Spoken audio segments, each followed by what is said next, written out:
భూపాలపల్లి పట్టణంలో జరిగినటువంటి రాజలింగమూర్తి అనేటువంటి వ్యక్తి హత్య ఏదైతే ఉందో తెలంగాణ మొత్తం మీద కూడా కొంత సంచలనం అయితే రేపుతా ఉంది. ఎందుకంటే ఆయన కాళేశ్వరం ప్రాజెక్టుకు సంబంధించినటువంటి దాని మీద కేసు కూడా ఫైల్ చేసి కోర్టుకు వెళ్ళినటువంటి పరిస్థితి ఉంది.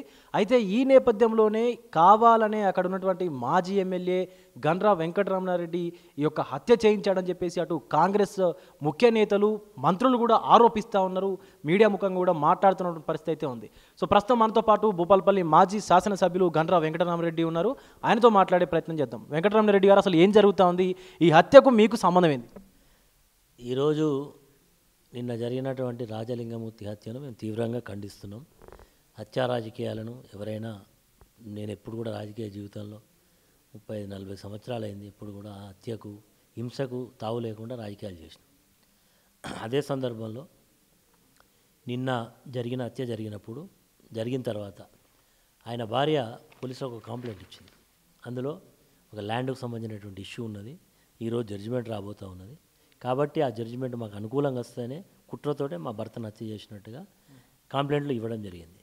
దాని కంటిన్యూషనే ఎఫ్ఐఆర్ కూడా రావడం జరిగింది. ఎఫ్ఐఆర్ కాపీ కూడా ఇవ్వడం జరిగింది. తర్వాత కొన్ని గంటల్లోనే మరి ప్లేట్ ఫిరాయించి వాళ్ళ భార్య కూడా మాట్లాడినటువంటి సందర్భం కూడా ఉంది కదా, దీంట్లో రాజకీయ నేతల హస్తం ఉంది, ఖచ్చితంగా దీనిపైన వెనక ఉన్నవారి పైన ఖచ్చితమైనటువంటి చట్టమైనటువంటి చర్యలు తీసుకోవాలని చెప్పేసి కూడా మాట్లాడుతున్నటువంటి సందర్భం ఉంది కదా. మొదలు నేను కంప్లీట్ చేయనండి. మీరు ఆమె భార్య మాట్లాడింది, కొన్ని గంటల తర్వాత మాట్లాడి ట్యూన్ మార్చింది. మేము కూడా ఏం చెప్తున్నాం అంటే, చంపినటువంటి వ్యక్తులు పోలీసుల దగ్గర ఉన్నారు. పోలీసుల దగ్గర ఉన్నప్పుడు వాళ్ళతో విచారం చేస్తే తెలుస్తుంది ఎందుకు చంపిళ్ళు, ఎవరు ఉన్నారు, దాని వెనకాల ఏంది, దాని కథ ఏంది, ముందు అంతా చెప్తారు కదా. అది ఉన్న తర్వాత పోలీసులు ఎవరైతే హత్య చేసినటువంటి నేరస్తులు వాళ్ళ ఆధీనంలో ఉన్నాక ఈరోజు ఆమె వచ్చి మాట్లాడుతున్నదంటే, కంప్లైంట్ ఇచ్చినప్పుడేమో వాళ్ళ వ్యక్తుల యొక్క పేర్లు రాసి ఇచ్చింది, వాళ్ళని పోలీసులు పట్టుకున్నారు, విచారణ చేస్తున్నారు. తర్వాత కొద్ది గంటల్లోనే మా పేర్లు మాట్లాడడం ఏంటంటే, దీని వెనకాల కొంతమంది వ్యక్తుల యొక్క ప్రేరేపణతో మాట్లాడిచ్చిళ్ళు. దానికి అనుగుణంగానే ఈరోజు పని కట్టుకొని ఒక ప్రచారం చేస్తూ ఉన్నారు. దీనికి సత్యకు ఏదో మేడిగడ్డ బ్యారేజ్ కేసు వేసింది కాబట్టి ఆ బ్యారేజ్ కేసుకు సంబంధించి మీరు కూడా జర్నలిస్టు, ఒక కేసు వేసేయడం వరకే నీ బాధ్యత. వేసిన తర్వాత ఏం జరుగుతుంది? న్యాయస్థానాలు విచారణ చేస్తాయి. ఈరోజు ఒక ఈతనే కాదు కదా కేసు వేసింది, రాష్ట్ర ప్రభుత్వమే సొంతంగా ఒక కమిషన్ వేసింది కదా. మేడిగడ్డ బ్యారేజ్లో జరిగినటువంటి ఇష్యూస్ మీద ఒక ఎంక్వైరీ కమిషన్ను వేసింది. ఎంక్వైరీ కమిషన్ విచారణ చేస్తూ ఉన్నది.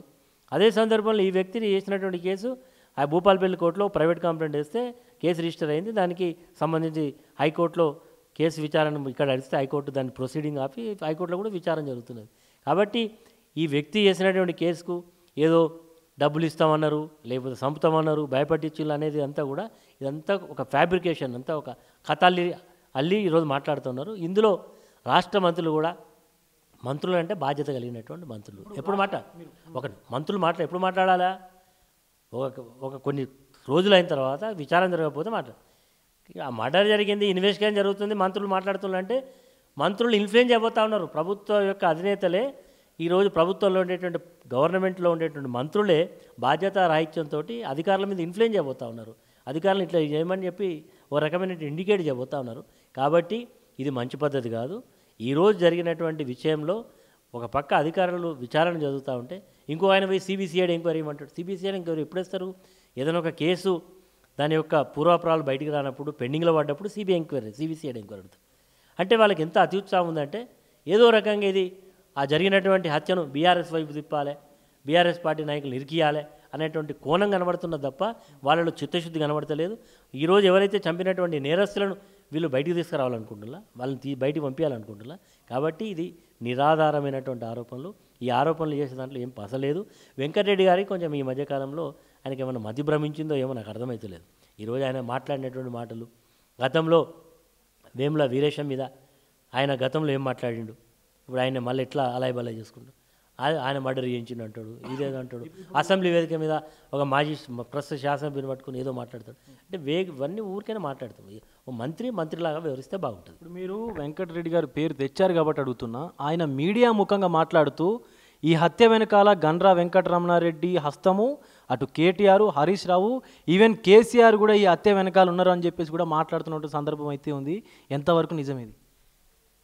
వెంకటరెడ్డి మాట్లాడిండంటేనే అతని యొక్క దొల్లతనం బయటపడతా ఉన్నది. ఇప్పుడు ఒక రాష్ట్ర ప్రభుత్వంలో మీరు రాష్ట్రాన్ని నడుపుతున్నారు, you're part of the government.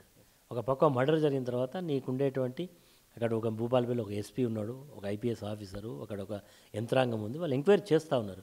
Enquiry చేస్తూ ఉంటే ఎంక్వైరీ పూర్తయిన తర్వాత విషయాలన్నీ కూడా బయటకు వచ్చి చెప్తారు పోలీసు వాళ్ళకి జరిగింది ఇది ఇట్లా ఇట్లా అని కొన్ని గంటల్లోనే నువ్వు ఇంత అతి ఉత్సాహం చూపెడుతున్నావు అంటే నీకు అర్థమవుతుంది కదా. అంటే మీకు ఎంత బీఆర్ఎస్ పార్టీ అంటే ఎంత కక్ష, ఎంత వాళ్ళకి భయం. కేసీఆర్ అంటే ఒక రకమైనటువంటి భయపడుతూ ఉన్నారు. ఎన్ని రకాలుగా మేము 14 నెలల నుంచి ఒక మాట చెప్తున్నాం, KCR arrest, KTR arrest, Harish Rao arrest, MLA arrest, ఆ మంత్రి అరెస్ట్, ఈ మంత్రి అరెస్ట్, ఫోన్ ట్రాపింగ్, ప్రాజెక్టులు, ఎలక్ట్రిసిటీ, కార్ రేసింగ్, ఏవి పడితే అవి చెప్పుకుంటూ పోతాను. ఇప్పటివరకు ఏమైనా నిర్దిష్టంగా ఏమైనా చేయగలిగిన చేయలేదు. కాబట్టి ఏ కోణాన్ని కూడా వదులుకోకుండా డైవర్షన్ పాలిటిక్స్. ఈరోజు ఊళ్ళలో పోతే రైతు బంధు అడుగుతుండ్రు, రైతుకు సంబంధించినటువంటి బోనస్ డబ్బులు రాలే, వడ్లకు బోనస్ రాలే, రుణమాఫీ పూర్తి కాలే, 2000 పెన్షన్ 4000 కాలే, మహిళలకు 2500 రాలే, పెళ్లి చేస్తే తులం బంగారం రాలే, ఆఖరికి డెలివరీ అయితే కేసీఆర్ కిట్ ఇచ్చేది అది కూడా రాకపోతే నువ్వు కేసీఆర్ కిట్ కాకపోతే రేవంత్ కిట్ అని పెట్టుకో, అది కూడా ఇవ్వలే. కాబట్టి ఇవన్నీ ఇవ్వలేని పరిస్థితులలో ఒక రకంగా ప్రజల యొక్క దృష్టి మరలించడానికి ప్రతి కోణాన్ని వాడుకుంటున్నారు. ఆ కోణంలోనే ఈ రకమైనటువంటి ఆరోపణలు.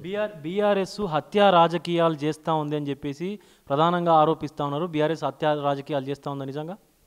బీఆర్ఎస్ పార్టీ ఒక చరిత్ర, తెలంగాణ ఉద్యమ నేపథ్యం కావచ్చు, తెలంగాణ వచ్చిన 10 సంవత్సరాల పరిపాలన కావచ్చు, ఈరోజు ప్రతిపక్ష పాత్ర.